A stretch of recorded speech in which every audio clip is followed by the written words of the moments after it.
പ്രപഞ്ചം മുഴുവൻ കോടാനുകോടി ഗ്രഹങ്ങൾ കൊണ്ട് നിറഞ്ഞിരിക്കുകയാണ്. അതിലൊന്നാണ് നമ്മുടെ ഭൂമി.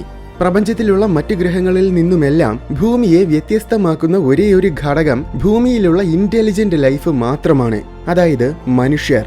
1370 കോടി വർഷങ്ങളോളം കാലപ്പഴക്കമുള്ള പ്രപഞ്ചവുമായിട്ട് താരതമ്യം ചെയ്യുമ്പോൾ മനുഷ്യന്റെ ചരിത്രം വളരെ വളരെ ചെറുതാണ്. കാരണം മനുഷ്യവർഗം ഭൂമിയിൽ ഉണ്ടായിട്ട് പോലും ഏതാനും ചില ദശലക്ഷം വർഷങ്ങൾ മാത്രമേ ആയിട്ടുള്ളൂ. ആധുനിക മനുഷ്യനെയാണ് പരിഗണിക്കുന്നതെങ്കിൽ ഏതാനും ചില ലക്ഷം വർഷങ്ങൾ മാത്രം. എന്നിട്ടും ആ നിസ്സാരമായ സമയം കൊണ്ട് നമ്മുടെ ഗ്രഹത്തിനെ മുഴുവൻ ബാധിക്കുന്ന തരത്തിൽ നമ്മൾ വളരെയേറെ പുരോഗമിച്ചു കഴിഞ്ഞു. ഇത്രയും ചുരുങ്ങിയ കാലയളവിൽ മനുഷ്യർക്ക് ഇത്രത്തോളം പുരോഗമിക്കാമെങ്കിൽ മനുഷ്യവർഗത്തിന്റെ 1000 കോടി മടങ്ങിലേറെ പ്രായമുള്ള ഈ പ്രപഞ്ചത്തിൽ, ഭൂമിയെ പോലെ കോടാനുകോടി ഗ്രഹങ്ങളുള്ള ഈ പ്രപഞ്ചത്തിൽ തീർച്ചയായും മനുഷ്യരെക്കാൾ ഒരുപാട് പുരോഗമിച്ച നിരവധി അന്യഗ്രഹ ജീവി സമൂഹങ്ങൾ ഉണ്ടായിരിക്കേണ്ടതാണ്. പക്ഷേ ഭൂമിയിലല്ലാതെ ഇതുവരെ നമുക്ക് പ്രപഞ്ചത്തിൽ മറ്റൊരിടത്തും ഇന്റലിജന്റ് ആയ ഏലിയൻസിനെ കാണാൻ കഴിഞ്ഞിട്ടില്ല. ഈ ഒരു വിരോധാഭാസമാണ് ഫെർമി പാരഡോക്സ്. ഈ പാരഡോക്സിന് പിന്നിലെ കാരണം എന്തായിരിക്കുമെന്ന് വിവരിക്കുന്ന പല സിദ്ധാന്തങ്ങളും ഇതിനോടകം വെച്ച് നമ്മൾ ധാരാളം കേട്ടിട്ടുണ്ട്. അതുപോലെ ഇപ്പോഴിതാ പുതിയൊരു സിദ്ധാന്തം രൂപപ്പെടുത്തിയിരിക്കുന്നു. അതാണ് ഫിഷ് ബോൾ വേൾഡ് തിയറി. സമുദ്രങ്ങൾക്കുള്ളിൽ കുടുങ്ങിക്കിടക്കുന്ന വളരെ അഡ്വാൻസ്ഡ് ആയ അന്യഗ്രഹ ജീവി സമൂഹങ്ങൾ.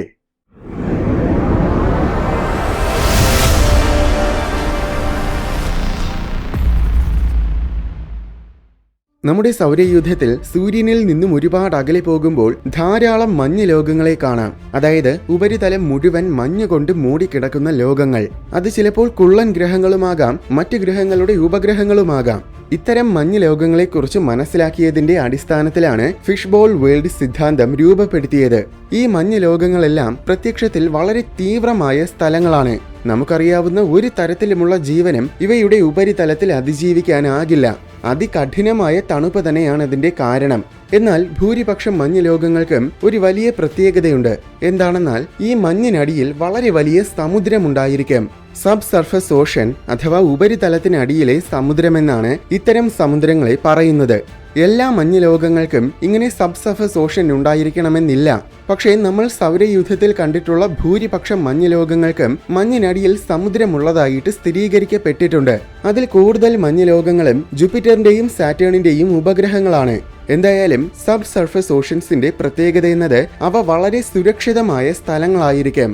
ബഹിരാകാശത്തിൽ നിന്നും വരുന്ന തീവ്രമായ റേഡിയേഷനിൽ നിന്നും സമുദ്രത്തിന് മുകളിലുള്ള മഞ്ഞുപാളി സംരക്ഷണം കൊടുക്കും. അതുപോലെ ചെറിയ ആസ്ട്രോയിഡ്സും കോമറ്റ്സും ഒക്കെ വന്ന് പതിച്ചാലും അതിനെല്ലാം മുകളിലുള്ള ഐസിന് താങ്ങാനാകും. അതുമാത്രമല്ല, കാലാവസ്ഥാപരവും ഭൂശാസ്ത്രപരവുമായ യാതൊരു മാറ്റങ്ങളും ഇവയിൽ സ്വാഭാവികമായിട്ട് സംഭവിക്കുകയില്ല. അതുകൊണ്ട് 100 കണക്കിന് കോടി വർഷങ്ങളോളം കാലം പ്രത്യേകിച്ച് യാതൊരു വ്യത്യാസവുമില്ലാതെ ഈ സമുദ്രങ്ങൾ വളരെ വളരെ സുസ്ഥിരമായിട്ട് തന്നെ നിലനിൽക്കുകയും ചെയ്യും. നമ്മുടെ ഭൂമിയിൽ ആദ്യം ജീവൻ ഉത്ഭവിച്ചത് സമുദ്രത്തിലാണ്. പിന്നീട് കാലങ്ങൾക്ക് ശേഷമാണ് ജീവൻ കരയിലേക്ക് വന്നത്. മഞ്ഞുപാളികൾക്ക് പകരം ഭൂമിയിലെ ജീവനെ സംരക്ഷിക്കാൻ ഭൂമിക്ക് കട്ടിയുള്ള നല്ലൊരു അന്തരീക്ഷമുണ്ടായിരുന്നു. അപ്പോൾ ഭൂമിയിലെ സമുദ്രത്തിൽ ഉണ്ടായതുപോലെ ഇത്തരം മഞ്ഞ് ലോകങ്ങൾക്കടിയിലെ സമുദ്രങ്ങളിലും ഒരുപക്ഷെ ജീവൻ ഉത്ഭവിച്ചിട്ടുണ്ടാകും. സമുദ്രത്തിനുള്ളിലെ പദാർത്ഥങ്ങളിൽ നിന്നും ഊർജം കണ്ടെത്തുന്നത് കാരണം ഇവയ്ക്ക് സൂര്യപ്രകാശം പോലും വേണ്ടിവരില്ല. മഞ്ഞുപാളികൾ സംരക്ഷണം നൽകുന്നതിനാൽ ഈ ജീവികൾ സമുദ്രത്തിനുള്ളിൽ എത്ര കാലമായിരുന്നാലും തീർച്ചയായും വളരെ സുരക്ഷിതരുമായിരിക്കും. അങ്ങനെയെങ്കിൽ കോടിക്കണക്കിന് വർഷങ്ങളുടെ സമയം കൊണ്ട് ഇവ സ്വാഭാവികമായും ഇന്റലിജന്റ് ആയിട്ട് പരിണമിക്കുകയും ചെയ്യും. നമ്മുടെ സൗരയൂഥത്തിൽ തന്നെ ഇങ്ങനെയുള്ള ഒരുപാട് ലോകങ്ങളുണ്ട്. അതുപോലെ സൗരയൂഥത്തിന് പുറത്ത് നമ്മുടെ മിൽക്കി വേ ഗാലക്സിയിലും ഇങ്ങനെ സബ് സർഫസ് ഓഷൻസ് ഉള്ള കോടാനുകോടി ലോകങ്ങൾ ഉണ്ടായിരിക്കും. അതിൽ പല ഗ്രഹങ്ങൾക്കും നമ്മുടെ ഭൂമിയുടെ ഇരട്ടി പ്രായവും ഉണ്ടായിരിക്കും. അങ്ങനെയെങ്കിൽ ഈ സമുദ്ര ലോകങ്ങളിൽ നമ്മളെപ്പോലെ ഇന്റലിജന്റ് ആയ ഏലിയൻസും ഉണ്ടായിരിക്കാം. പക്ഷേ അങ്ങനെ ഇന്റലിജന്റ് ഏലിയൻസ് ഉണ്ടെങ്കിലും അവ നമ്മിൽ നിന്നും തികച്ചും വ്യത്യസ്തമായിരിക്കും. നമ്മളെക്കാൾ പുരോഗമിച്ചവരാണെങ്കിൽ പോലും അവർക്ക് ഒരുപക്ഷെ കമ്മ്യൂണിക്കേഷൻ സംവിധാനങ്ങൾ പോലും ഉണ്ടായിരിക്കില്ല. കാരണം ടെക്നോളജിയുടെ സഹായമില്ലാതെ തന്നെ സമുദ്രത്തിനടിയിലെ കമ്മ്യൂണിക്കേഷൻ വളരെ എഫിഷ്യന്റ് ആണ്. ഉദാഹരണത്തിന് തിമിംഗലങ്ങൾ പുറത്തുവിടുന്ന ശബ്ദ തരംഗങ്ങൾ സാധാരണഗതിയിൽ 1000 കണക്കിന് കിലോമീറ്ററുകളോളം ദൂരം സഞ്ചരിക്കും. ചില ശബ്ദങ്ങൾ 15,000 കിലോമീറ്റേഴ്സിനും അപ്പുറം വരെ പോകാറുണ്ട്. അപ്പോൾ ഇന്റർനെറ്റിന്റെയും മൊബൈൽ ഫോൺസിന്റെയും ഒന്നും സഹായമില്ലാതെ തന്നെ തിമിംഗലങ്ങൾക്ക് ലോകത്തിന്റെ മറ്റൊരു കോണിലുള്ള തിമിംഗലങ്ങളുമായിട്ട് സംസാരിക്കാനാകും. അതുകൊണ്ട് മഞ്ഞ് ലോകങ്ങളിലെ അന്യഗ്രഹ ജീവികൾക്ക് കമ്മ്യൂണിക്കേഷൻ നടത്താൻ ടെക്നോളജിയുടെ, പ്രത്യേകിച്ച് റേഡിയോ കമ്മ്യൂണിക്കേഷൻസിന്റെ ആവശ്യകത തീരെ കുറവാണ്. അങ്ങനെയെങ്കിൽ റേഡിയോ കമ്മ്യൂണിക്കേഷൻ പോലെയുള്ള സംവിധാനങ്ങളൊന്നും അവർ കണ്ടുപിടിച്ചിട്ട് പോലും ഉണ്ടായിരിക്കില്ല. റേഡിയോ കമ്മ്യൂണിക്കേഷൻസ് ഇല്ലാതെ അവർക്ക് സ്പേസിനെ കുറിച്ചും പ്രപഞ്ചത്തിനെ കുറിച്ചും ഒന്നും മനസ്സിലാക്കാനും കഴിയില്ല. അതുമാത്രമല്ല, മറ്റൊരു പ്രധാന പ്രശ്നമെന്നത് പല കിലോമീറ്ററുകളോളം കട്ടിയുള്ള മഞ്ഞുപാളികൾക്കടിയിൽ പൂർണ്ണമായ അന്ധകാരത്തിലായിരിക്കും ഇവർ ജീവിക്കുന്നത്. അതുകൊണ്ട് തന്നെ അവരൊരിക്കലും ബഹിരാകാശം കണ്ടിട്ടുണ്ടായിരിക്കാൻ ഒട്ടും തന്നെ സാധ്യതയില്ല. എന്നാൽ മനുഷ്യരുടെ കാര്യത്തിലാണെങ്കിൽ നമുക്കെപ്പോഴും രാത്രി ആകാശം കാണാൻ കഴിഞ്ഞിരുന്നു. ആകാശത്തിലെ തിളങ്ങുന്ന വസ്തുക്കളെല്ലാം എന്നും നമുക്ക് വളരെ വലിയ നിഗൂഢതകളായിരുന്നു. ആ നിഗൂഢതകൾക്ക് പിന്നിലെ മറ നീക്കാൻ വേണ്ടിയിട്ടാണ് നമ്മൾ ബഹിരാകാശത്തിനെ നിരീക്ഷിക്കാൻ തുടങ്ങിയത്.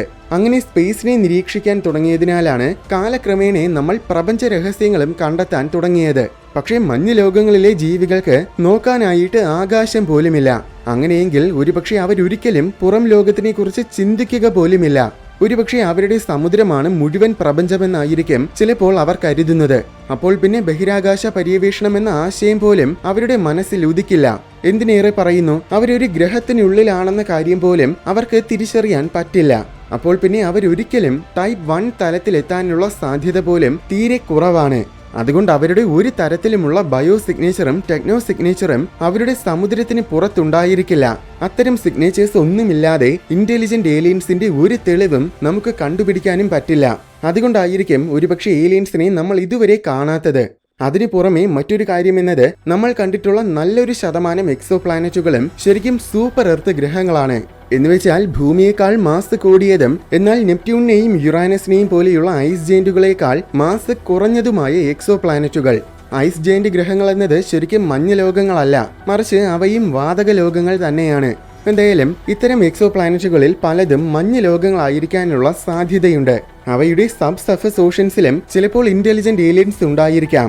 ചിലപ്പോൾ ഏതെങ്കിലും വിധത്തിൽ അവർക്ക് ബഹിരാകാശത്തിനെ കുറിച്ചും പ്രപഞ്ചത്തിനെ കുറിച്ചും എല്ലാം ഉത്തമമായ ബോധ്യവും ഉണ്ടായിരിക്കാം.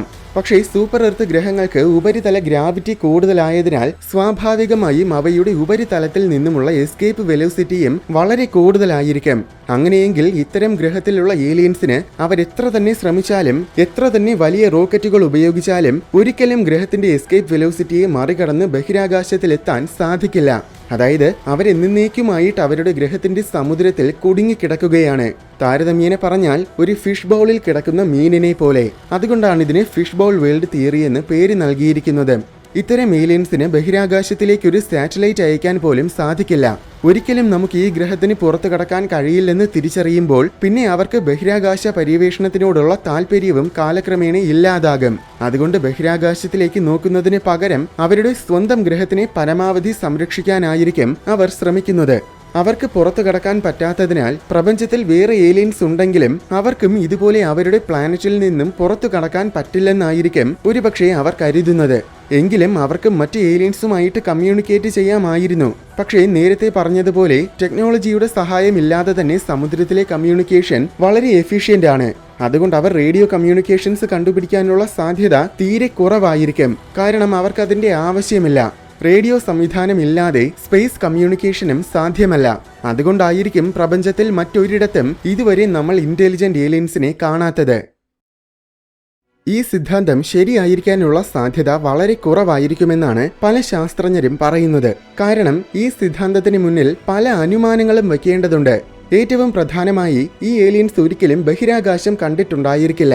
പക്ഷേ യഥാർത്ഥത്തിൽ പ്രായോഗികമായിട്ട് ചിന്തിക്കുമ്പോൾ ഒന്നല്ലെങ്കിൽ മറ്റൊരു വിധത്തിൽ തീർച്ചയായും ഒരിക്കൽ അവർ സ്പേസിനെ കാണുകയും മനസ്സിലാക്കുകയും ചെയ്യും. ഉദാഹരണത്തിന് ഗ്രഹങ്ങളിൽ നിരന്തരമായിട്ട് ഉൽക്കകൾ വന്ന് പതിക്കാറുണ്ട്. അതൊരുപക്ഷെ പല ലക്ഷക്കണക്കിന് വർഷങ്ങളുടെ ഇടവേളകളിലായിരിക്കും. എങ്കിലും അങ്ങനെ വന്ന് പതിക്കുമ്പോൾ മഞ്ഞുപാളിയിൽ വിള്ളൽ വീഴും. അതിലൂടെ അവർ ബഹിരാകാശം കാണുകയും കാലക്രമേണ സ്പേസിനെ കുറിച്ചും യൂണിവേഴ്സിനെ കുറിച്ചും ഒക്കെ മനസ്സിലാക്കുകയും ചെയ്യും. രണ്ടാമത്തെ അനുമാനം, ഇത്തരം ഗ്രഹങ്ങൾ വളരെ മാസ് കൂടിയവയായിരിക്കും. അതുകൊണ്ട് അവർക്ക് ഒരിക്കലും പുറത്തു കടക്കാൻ പറ്റില്ല. പക്ഷേ എല്ലാ ഗ്രഹങ്ങളും അങ്ങനെയാണെന്ന് കരുതാൻ കഴിയില്ല. നമ്മുടെ സോളാർ സിസ്റ്റത്തിൽ തന്നെ എല്ലാ ടെറസ്ട്രിയൽ പ്ലാനറ്റ്സും ഭൂമിയേക്കാൾ മാസ് കുറഞ്ഞവയാണ്. സോളാർ സിസ്റ്റത്തിലെ മഞ്ഞ് ലോകങ്ങളാണെങ്കിൽ എല്ലാം ഭൂമിയെ അപേക്ഷിച്ച് തീരെ ചെറുതാണ്. മൂന്നാമത്തെ അനുമാനം, അവർ റേഡിയോ കമ്മ്യൂണിക്കേഷൻ കണ്ടുപിടിച്ചിട്ടുണ്ടായിരിക്കില്ല. ഇതും സാധ്യത തീരെ കുറഞ്ഞ അനുമാനമാണ്. കാരണം ഇന്റലിജന്റ് ആയ ജീവികളാണെങ്കിൽ ബഹിരാകാശത്തിനെ നിരീക്ഷിക്കാൻ ഒരു വിധത്തിലല്ലെങ്കിൽ മറ്റൊരു വിധത്തിൽ അവർക്ക് റേഡിയോ കമ്മ്യൂണിക്കേഷൻ സംവിധാനങ്ങൾ കണ്ടുപിടിച്ചേ മതിയാകൂ. ചുരുക്കി പറഞ്ഞാൽ ഈ 3 അനുമാനങ്ങളും ഒരുമിച്ച് യാഥാർത്ഥ്യമായാൽ മാത്രമേ ഫിഷ്ബോൾ വേൾഡ് തിയറി ശരിയാവുകയുള്ളൂ. പക്ഷെ അങ്ങനെ എല്ലാം ഒരുമിച്ച് യാഥാർത്ഥ്യമാകാനുള്ള സാധ്യത തീരെ കുറവാണ്.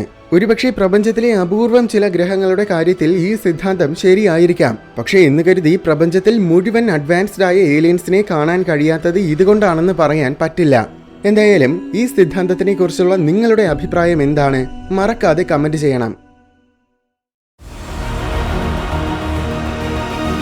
വീഡിയോ ഇഷ്ടമായെങ്കിൽ ലൈക്ക് ചെയ്യണമെന്നും ഇതുപോലെ കൗതുകവും വിജ്ഞാനവും നിറഞ്ഞ കൂടുതൽ വീഡിയോസ് കാണാനായിട്ട് ഈ ചാനൽ മറക്കാതെ സബ്സ്ക്രൈബ് ചെയ്യണമെന്നും ഓർമ്മിപ്പിക്കുന്നു.